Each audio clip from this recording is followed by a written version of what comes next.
Alright, I'm going to be dipping into some new territory.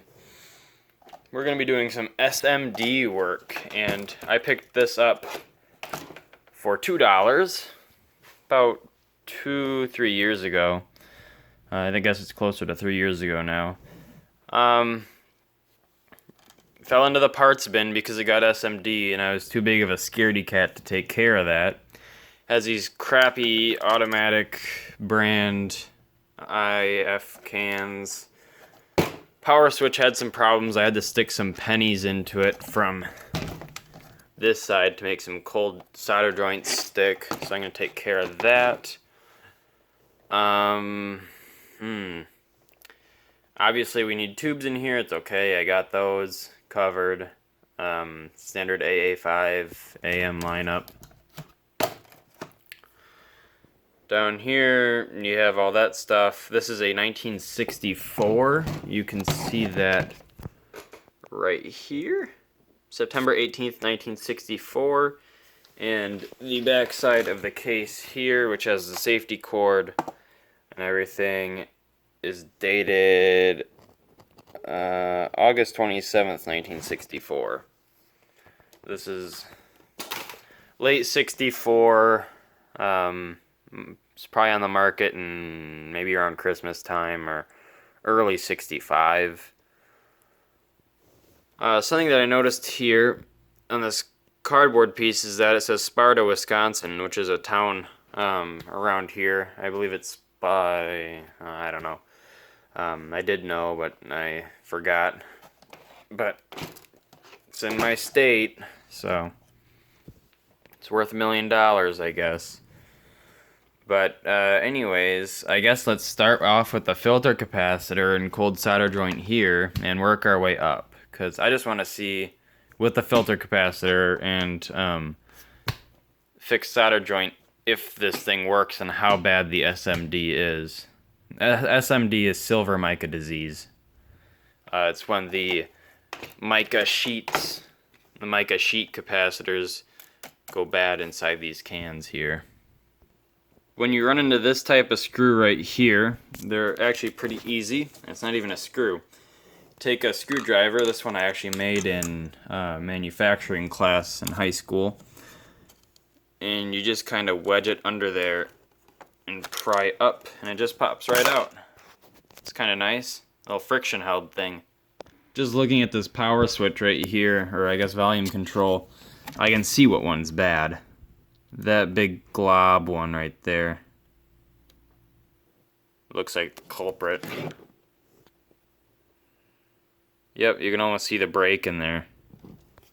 Looking at this tube socket, I almost wonder if this is what the crackling is from. Almost every one of those pins are broken. Cracked. So, I guess maybe this is if this was the problem. The arcing going from the 2 points that might have been what was causing the crackling, but we'll see. I'll solder all those back together and let's see. This is why I always hang on to the original capacitors, is so that when something like this has a bad issue like SMD and I don't want to fix it, so I put it in the parts bin, and then I do decide to fix it, I can remember what this calls for, so then I can put the actual right thing in there, which I took out when it fell into the parts bin. Okay, capacitors are in, tubes are populated. Did a little tape managing there. So I guess let's plug it in and try it out. Alright, testing time.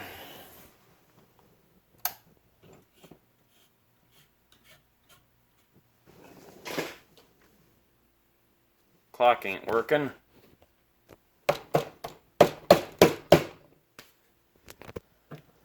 Turn the radio on.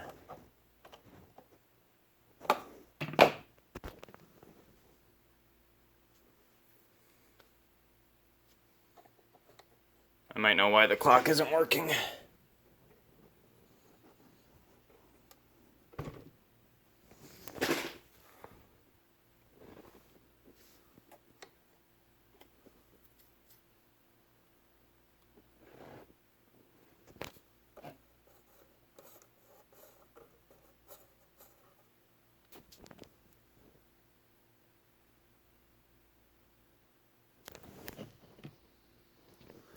I think I know what's going on. I think I put the stupid power cord in wrong. The stupid safety cord that these things have. I probably tried to get that thing on there for 20 minutes, and I finally got it, but not really. That's where I'm sitting at now. I hate those things. Or probably, like in my book, those are more pesky than silver mica disease. Anyways, I'll try to figure that dumb thing out. Hold on. Okay, now we can test it.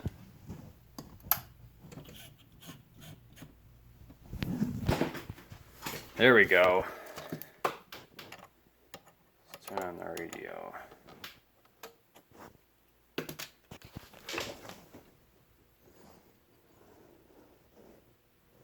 Glowy-edge, anybody? Yes, glowy-edge.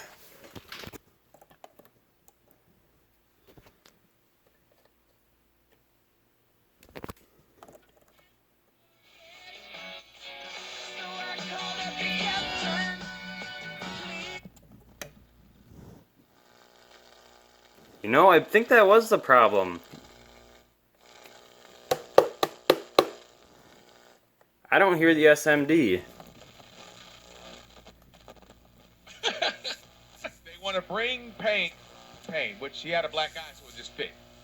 I love that.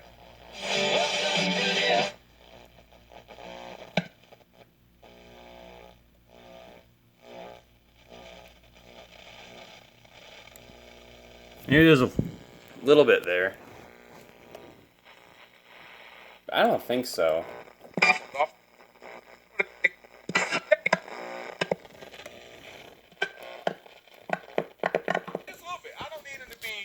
Charles Oakley.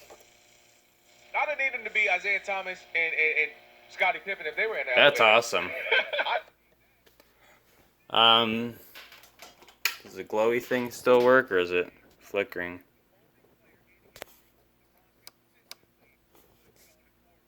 I don't know, I can't tell. I guess getting it open and closed all the time for the dumb power cord thing trying to chew that up a little bit, which sucks. I mean, maybe I might be able to file that down. Also, some kind of heat expansion thing has caused this to pry up a little bit. But it was $2.